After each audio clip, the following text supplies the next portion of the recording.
Bien, en esta clase pues vamos a ver algunos fundamentos conceptuales para continuar analizando circuitos eléctricos.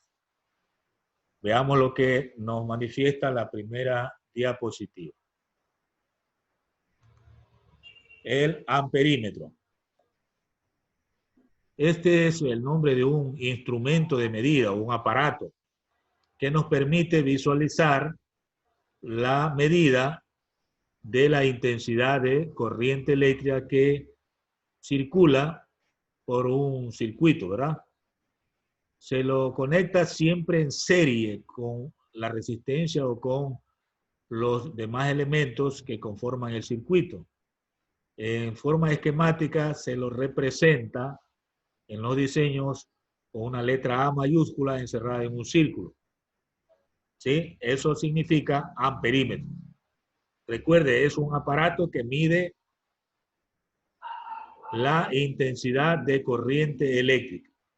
Usted puede ver allí unos modelos de amperímetros y en la parte inferior un esquema gráfico de un circuito donde aparece en un círculo la letra A. Eso significa que allí está conectado un aparato de esto, ¿no? El amperímetro.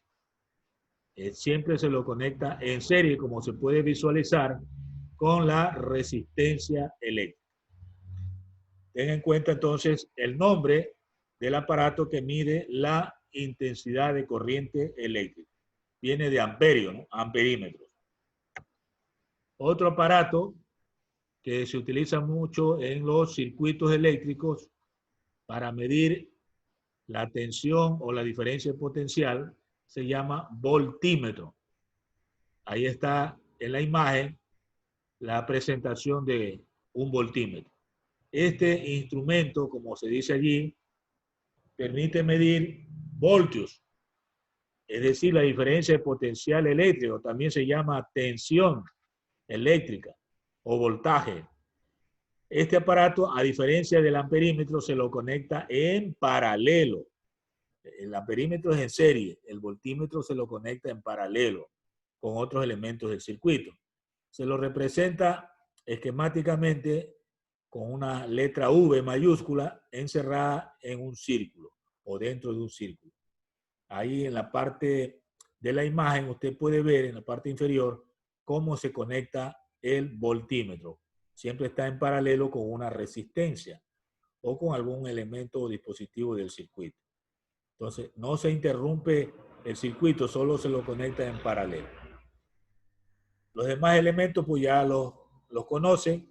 La R mayúscula significa resistencia, la E significa fuerza electromotriz, la flecha indica el sentido cómo se conduce la corriente eléctrica.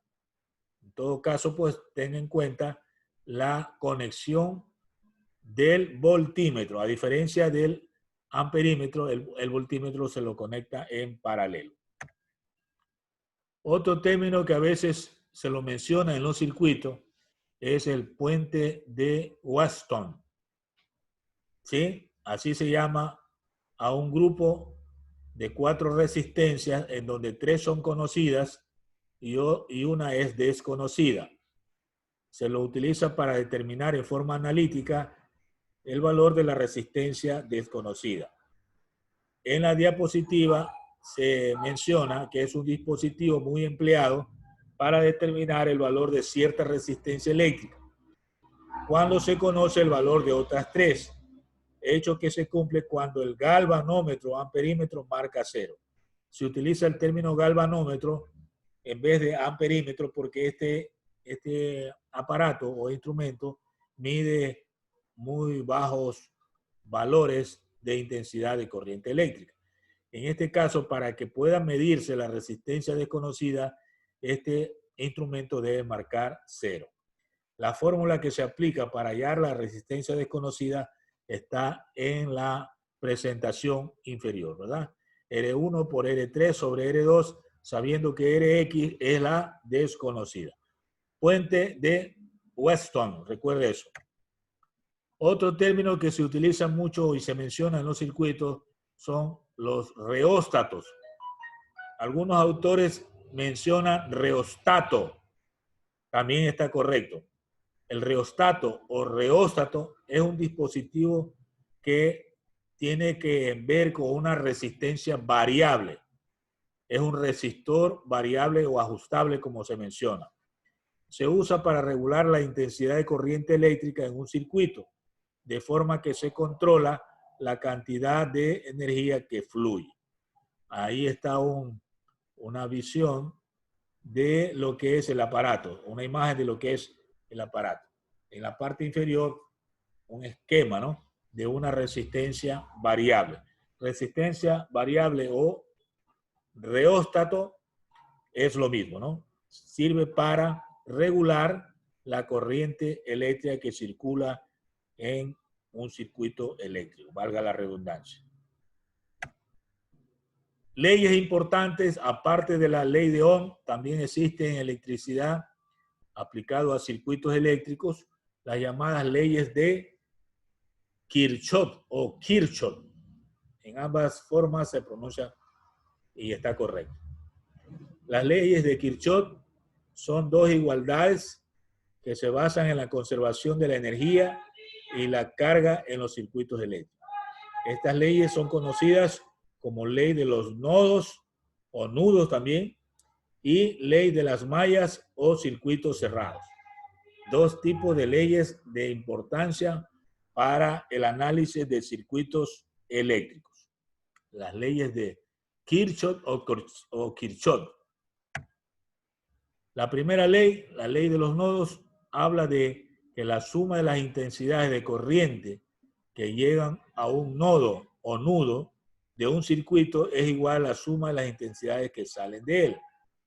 O en otras palabras, ¿no?, si se consideran, por ejemplo, positivas las intensidades que llegan al nodo y negativas las que salen de él, entonces lo que se menciona en la parte de arriba puede expresarse como la suma algebraica de todas las intensidades de corriente en cualquier punto de un circuito es nula. En la imagen usted ve en forma gráfica donde está un nodo o nudo y ahí se pueden ver flechas que llegan a ese nudo y flechas que salen. Cada una de esas flechas representa una intensidad de corriente. Entonces, si usted se basa en la gráfica, la I2 con la I3 son las que llegan y la I1, así como la I4 son las que salen. De ahí que la ecuación quedaría I2 más I3 igual a I1 más I4. Eso es aplicando la primera ley que se llama ley de los nodos a esa gráfica. Esas gráficas pueden variar, no solamente es en ese sentido. Usted tiene que ser muy observador de aquellas intensidades que llegan y de aquellas intensidades que salen. La segunda ley, la llamada ley de las mallas, hace referencia a lo siguiente. En un circuito cerrado malla, la suma de las elevaciones de potencial o tensión es igual a la suma de las caídas de tensión a lo largo de él. Dicho en otras palabras, la suma algebraica de la diferencia de potencial en todo circuito cerrado es cero. Dos formas de expresar entonces esta ley que se llama ley de las mallas. Bien, en la imagen usted puede ver un circuito cerrado, o sea, una malla, ¿no?, que nace de los bordes de un generador. Por un lado, sale del borde positivo y al hacer recorrido por todo el circuito va a retornar al borde negativo del generador o potencial de salida que se llama, ¿no? Entonces usted ve ahí dos resistencias, R1 y R2, y un generador que está marcado como BS, que significa tensión de salida.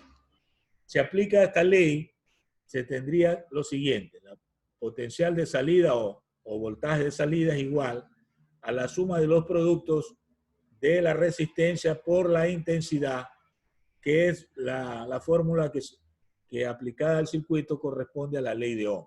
En todo caso, esta expresión o esta igualdad corresponde a la ley de las mallas. En la gráfica se muestra el recorrido visual y la dirección y sentido que tiene la corriente. En todo caso, para cada malla que se presente en los circuitos propuestos como problema, usted deberá aplicar las dos leyes, la ley de los nodos y la ley de las mallas si quiere hacer uso de las leyes de Kirchhoff o Kirchhoff.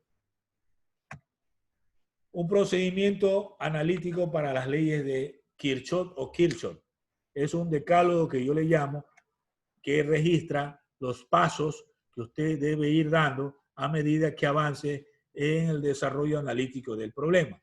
Lo primero que debe hacer es asignar una letra a cada nodo del circuito. Se dibujan al azar vectores de intensidad para cada rama. Se aplica la primera ley para cada nodo observado -1. Se elige un sentido de recorrido de cada malla. Se asigna el sentido de la tensión en cada generador para diferenciar la subida de la caída de potencial. Se aplica la segunda ley a cada malla. Se tiene tantas ecuaciones como número de intensidades tenga el circuito. Se resuelve el sistema de ecuaciones formado. Y luego sigue las intensidades que tengan signo positivo, tienen el mismo sentido que el asignado. Pero si son negativas en la respuesta, el sentido es el contrario al asignado. Eso es para el análisis, ¿no? Con las respuestas de intensidades encontradas se procede a hacer un balance de potenciales y el análisis del circuito. Esos son lineamientos generales o procesos que debe seguir en el desarrollo analítico de un problema que presente mallas y que se esté aplicando las leyes de Kirchhoff o Kirchhoff. Un ejemplo demostrativo se muestra allí. Ahí hay un circuito eléctrico que tiene 2 mallas y 3 generadores. Correcto. Se han marcado los puntos A y B, que son los puntos nodales o nudos que le llamamos, ¿no? Se sigue el proceso de acuerdo al decálogo que yo mencioné. Se observa la existencia de 2 mallas y los nodos A y B. Se asigna sentido a las intensidades para trabajar solo en el nodo A. Se aplica la primera ley y se obtiene una ecuación.